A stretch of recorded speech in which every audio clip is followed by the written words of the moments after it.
Assalamualaikum warahmatullahi wabarakatuh. Alhamdulillahirrabbilalamin. Wabihi nasta'in ala umurid dunya waddin. Wassalamu ala ashrafil anbiya'i wa imamil mursalin. Sayyidina wa maulana Muhammadin wa ala alihi wa sahbihi ajma'in. Amma ba'd. Yang terhormat, Ibu Sri Rahmania, Magister Pendidikan, selaku dosen pengampu mata kuliah Kimia Dasar, serta teman-teman PB1D yang berbahagia. Pertama-tama, marilah kita panjatkan puji syukur kehadirat Allah Subhanahu wa Ta'ala, karena atas nikmat dan karunia-Nya kita masih bisa menghadiri perkuliahan pada hari ini. Sholawat serta salam senantiasa kita haturkan kepada Nabi Muhammad Sallallahu Alaihi Wasallam, yang kita nanti-nantikan syafaatnya di akhirat nanti. Amin. Kami dari kelompok 5, pada pertemuan kali ini kami akan membahas mengenai definisi asam basa, teori-teori asam basa menurut para ahli, penentuan harga pH asam basa, dan reaksi penetralan.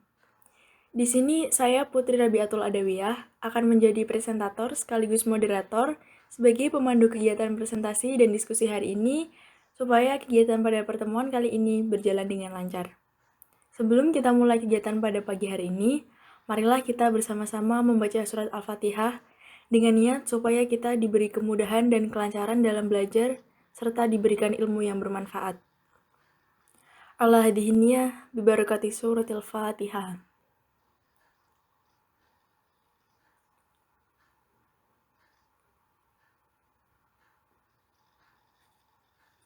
Amin, amin, amin, ya Rabbal Alamin. Baik, langsung saja kita menuju ke slide yang pertama. Pada pertemuan kali ini, kami akan membahas mengenai teori asam basa, penentuan harga pH asam basa, dan reaksi penetralan. Dosen pengampu Ibu Sri Rahmania, Magister Pendidikan, di mana pada hari ini materi akan dipresentasikan oleh kelompok 5 yang beranggotakan 1 Inayatul Maula dengan NIM 2008 086 077, dan yang kedua Putri Rabiatul Adawiyah dengan NIM 2008 086 086.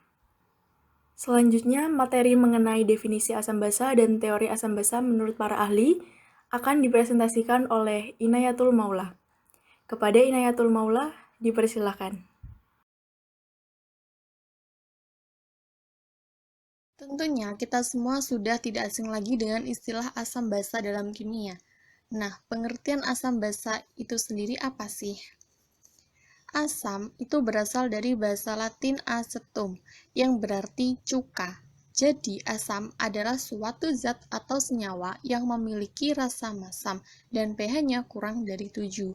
Sedangkan basa itu berasal dari bahasa Arab yang berarti abu. Jadi, basa adalah suatu zat atau senyawa yang memiliki rasa pahit dan bersifat kaustik, serta memiliki pH lebih. Selanjutnya, kita akan membahas tentang teori-teori asam basa menurut para ahli. Yang pertama, teori asam basa Arrhenius. Pada tahun 1886, Arrhenius mengemukakan bahwa dalam larutan air, asam melepaskan ion hidrogen, sedangkan basa melepaskan ion hidroksida.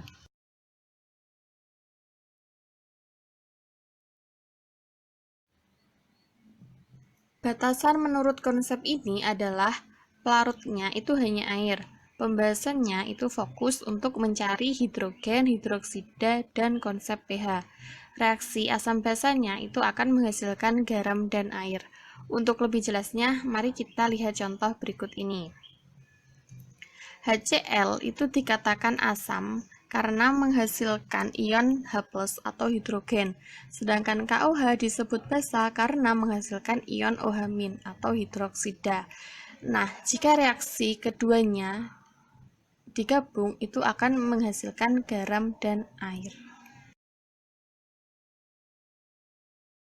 Teori berikutnya adalah teori asam basa Brons-Lowry. Pada tahun 1923, Johannes Nicolaus Brons-Lowry, kimiawan Denmark, dan Thomas Martin Lowry, kimiawan dari Amerika Serikat, mendefinisikan tentang asam basa. di mana asam adalah spesies donor atau pemberi proton H+, sedangkan basa adalah spesies akseptor atau penerima proton H+.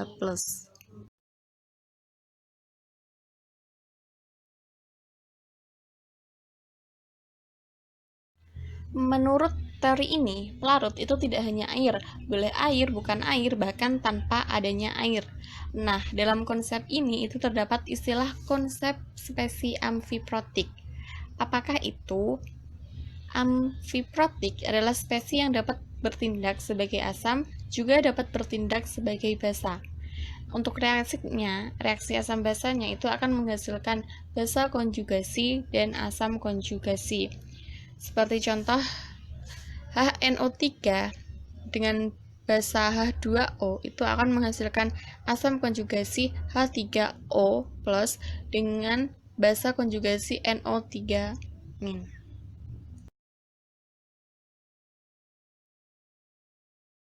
Karena teori ini lebih umum dari teori Arrhenius, selanjutnya kita akan membandingkan teori ini dengan teori Arrhenius. Kita lihat, yang pertama ada asam CH3COOH. CH3COOH itu disebut asam menurut Arrhenius karena dapat menghasilkan ion H+. Reaksi yang kedua itu ada asam CH3COOH dengan basa H2O direaksikan menjadi basa konjugasi dan asam konjugasi. Proses pelarutan CH3COOH dalam air itu dianggap sebagai reaksi asam basa menurut teori Browns-Lowry, di mana H2O itu sebagai basanya. Nah, ketika CH3COOH memberikan hidrogen kepada H2O, dia akan berubah menjadi CH3COOH CH3COO- dan menjadi basa konjugasi. Lalu ketika H2O mendapatkan hidrogen, dia akan berubah menjadi H3O+. Nah, H3O+ ini itu disebut sebagai asam konjugasi dari H2O. Ketika kita bandingkan antara teori Arrhenius dengan Browns-Lowry, kita akan mengetahui bahwa hidrogen tidak lain dan tidak bukan adalah H3O+. Artinya, Browns-Lowry itu bisa menjelaskan teori Arrhenius, karena teori ini lebih umum daripada teori Arrhenius.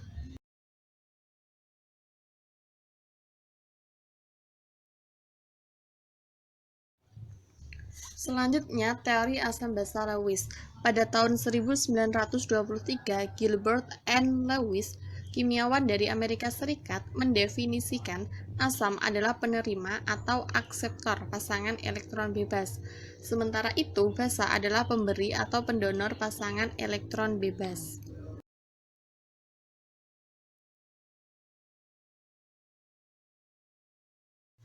Teori ini paling umum dibandingkan dengan teori Browns-Lowry dan teori Arrhenius. Menurut teori ini, reaksi asam basa akan menghasilkan ikatan kovalen atau koordinasi. Oleh karena itu, teori ini sangat cocok untuk menjelaskan bagaimana terbentuknya senyawa kompleks koordinasi. Reaksi asam basa akan menjadi senyawa kompleks koordinasi. Sebagaimana contoh, NH3 plus BF3 akan menjadi NH3BF3. NH3 adalah basa Lewis karena dia memiliki pasangan elektron bebas yang bisa didonorkan ke BF3 untuk berikatan membentuk suatu senyawa.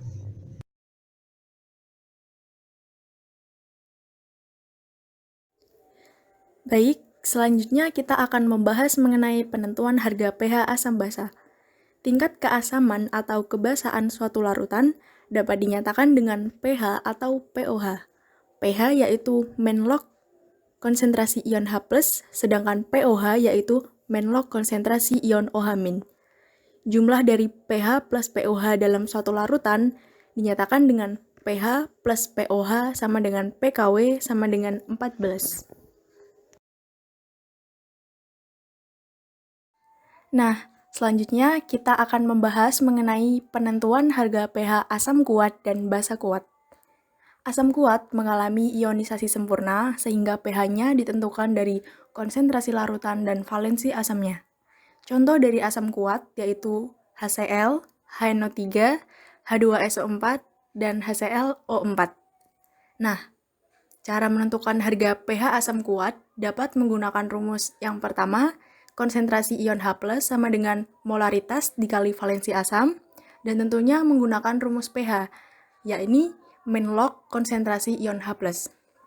Sebagai contoh, tentukan pH pada larutan HCl 0,01 molaritas. Nah, pertama-tama kita harus mengionisasikan senyawa HCl. HCl diionisasikan akan menghasilkan konsentrasi ion H+ dan ion Cl-. HCl merupakan asam monovalen, yaitu valensi asamnya sama dengan 1, sehingga HCl sama dengan 0,01 molaritas. Setelah itu langsung saja kita cari pH-nya. pH yaitu min log konsentrasi ion H+, sama dengan min log kali min log 1 kali 10 pangkat min 2 sama dengan 2. Jadi pH dari larutan HCl 0,01 molaritas yaitu 2.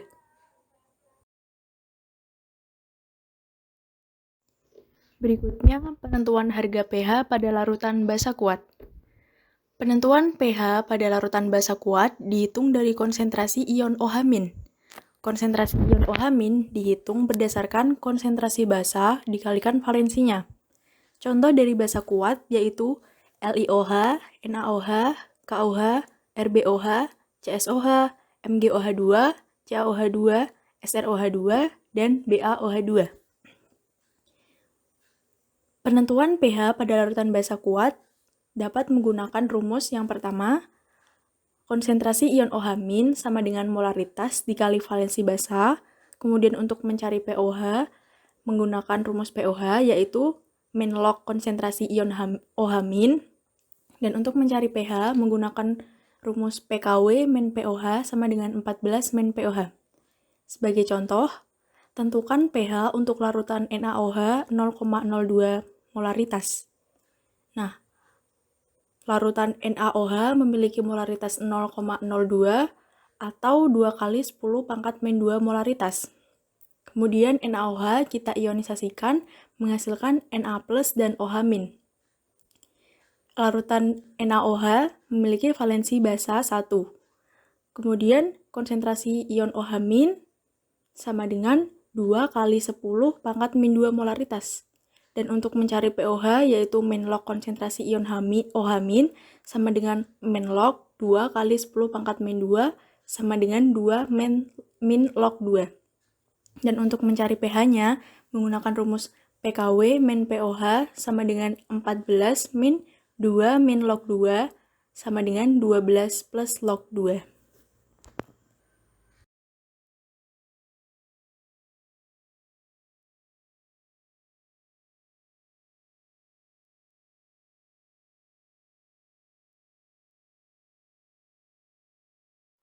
Next, penentuan harga pH asam lemah dan basa lemah. pH larutan asam lemah dan basa lemah dapat ditentukan jika diketahui tetapan keseimbangannya. Harga Ka atau tetapan ionisasi asam untuk asam lemah kecil. Semakin kecil harga alfa atau derajat ionisasi asam lemah, semakin kecil pula Ka-nya.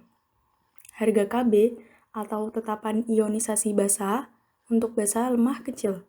Semakin kecil harga alfa atau derajat ionisasi basa lemah, semakin kecil pula harga Kb. Nah, untuk menentukan harga pH asam lemah dan basa lemah dapat menggunakan rumus-rumus berikut. Yang pertama yaitu rumus pH. pH yaitu min log konsentrasi ion H+, kemudian rumus pOH. pOH sama dengan min log konsentrasi ion OH-, dan rumus pH yaitu pKw dikurangi pOH sama dengan 14 dikurangi pOH. Lalu menggunakan rumus konsentrasi ion H+ sama dengan akar Ka kali molaritas dan konsentrasi ion OH- sama dengan akar Kb kali molaritas.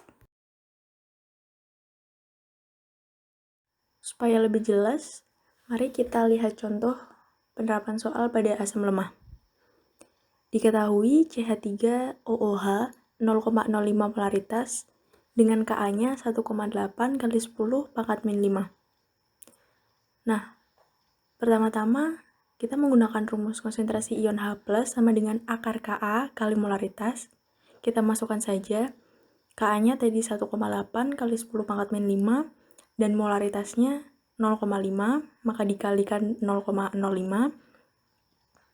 lalu sama dengan akar 1,8 kali 10 pangkat min 5, dan molaritasnya kita jadikan log, sehingga dikali 5 kali 10 pangkat min 2, sama dengan akar 9 kali 10 pangkat min 7. Maka konsentrasi ion H+-nya sama dengan 3 kali 10 pangkat min 7 per 2. Kemudian kita langsung cari pH-nya menggunakan rumus pH, yaitu menjadi pH sama dengan min log 3 kali 10 pangkat min 7 per 2 sama dengan 7 per 2 log 3 sama dengan 3,5 min 0,48 sama dengan 3,02. Lalu kita cari pOH-nya. pOH yaitu sama dengan 14 dikurangi 3,02 sama dengan 10,98. Nah, selanjutnya kita lihat contoh soal untuk penerapan pada basa lemah. Diketahui AlOH3 0,02 molaritas dan memiliki Kb 1,3 kali 10 pangkat min 4. Angkanya sama. Yang pertama menggunakan rumus konsentrasi ion OH- sama dengan akar Kb kali molaritas. Kemudian dimasukkan saja, tadi Kb-nya 1,3 kali 10 pangkat min 4, dan molaritasnya kita jadikan log, jadi dikali 2 kali log pangkat min 2. Kemudian lalu menjadi akar 2,6 kali 10 pangkat min 6, sama dengan 1,6 kali 10 pangkat min 3. Dan kemudian kita mencari pOH-nya menggunakan rumus pOH, yaitu menjadi min log 1,6 kali 10 pangkat min 3 sama dengan 3 min log 1,6 sama dengan 3 min 0,2 sama dengan 2,8. Dan untuk pH-nya 14 dikurangi 2,8 sama dengan 11,2.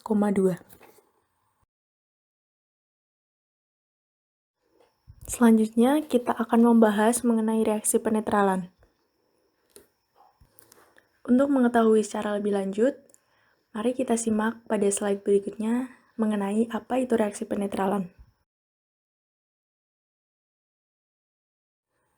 Jika larutan asam dan basa dicampur, maka ion H+ dari asam dan ion OH- dari basa akan bergabung membentuk molekul air. Sedangkan anion dari asam dan kation dari basa akan berikatan membentuk senyawa garam. Karena hasil reaksi antara asam dengan basa membentuk air yang bersifat netral, maka reaksi tersebut disebut reaksi penetralan. Akan tetapi, karena reaksi tersebut juga menghasilkan garam, maka reaksi tersebut juga sering dikenal dengan sebutan reaksi penggaraman. Dalam reaksi netralisasi asam dan basa, bereaksi membentuk garam.